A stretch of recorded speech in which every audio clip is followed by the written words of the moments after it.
St. Louis studios. This is the Allman Report.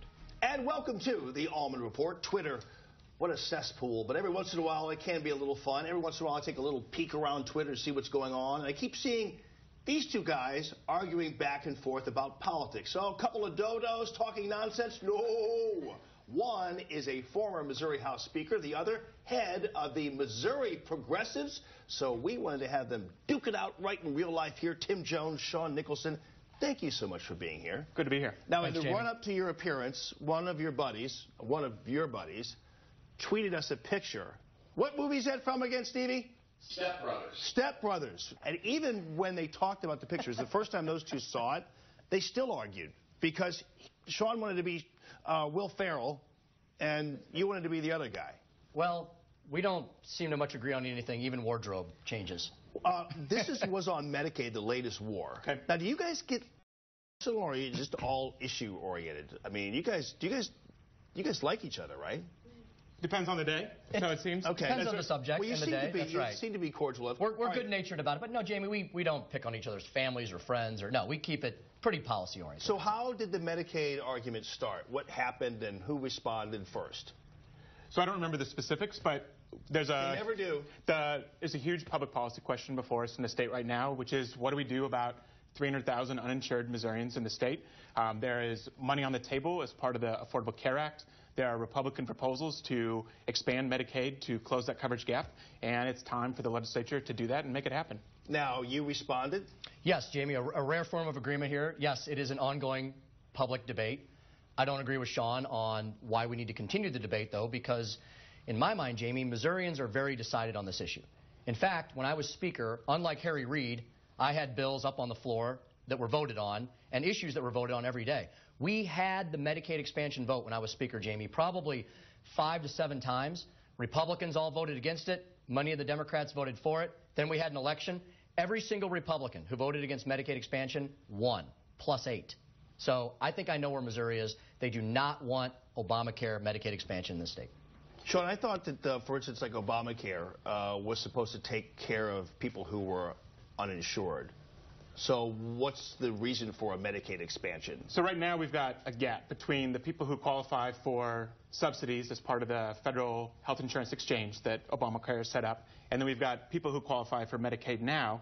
It's very low eligibility rules in Missouri, so then there's 300,000 people in the middle. So if you work at a car repair place and you make $10 an hour, you're too wealthy to qualify for Medicaid under the current rules, but you don't make enough to qualify for subsidies under the health exchange because the law contemplated that Medicaid expansion would take care of that. So that's the problem that we have to solve now. And Tim, it kind of seems the age-old question, because I mean, whether it be Republicans going after food stamps or a Medicaid expansion, it seems like compared to our other liabilities, it doesn't seem like it's a lot of money in terms of investing in some of the people who clearly cannot take care of themselves. That's the argument. Except, Jamie, it is. Medicaid, with the other social services budget, is 1/3 of the state's budget. So 1/3 of the state's budget is social services, welfare, Medicaid, health and human services. The other third is education. The other third is everything else.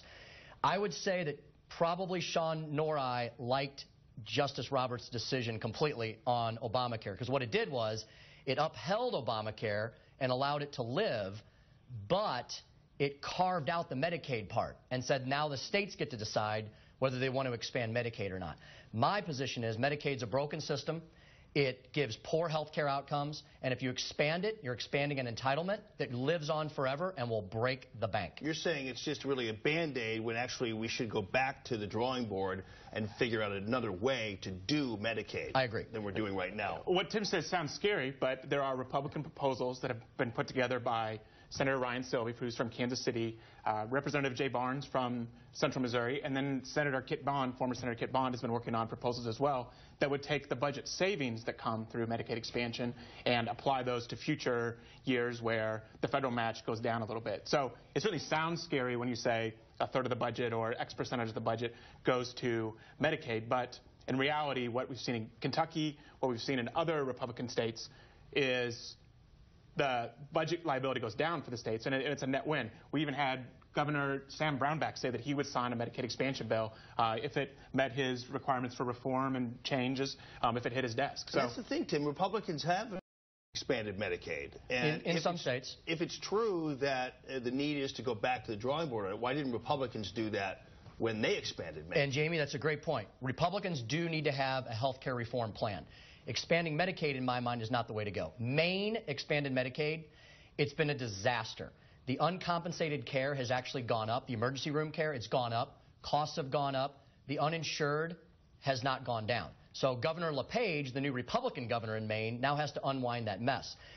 Sean and I would both say we got to do something about health care. So I'm not one of those Republicans that says do nothing, have no solutions. I believe in Medicaid reform.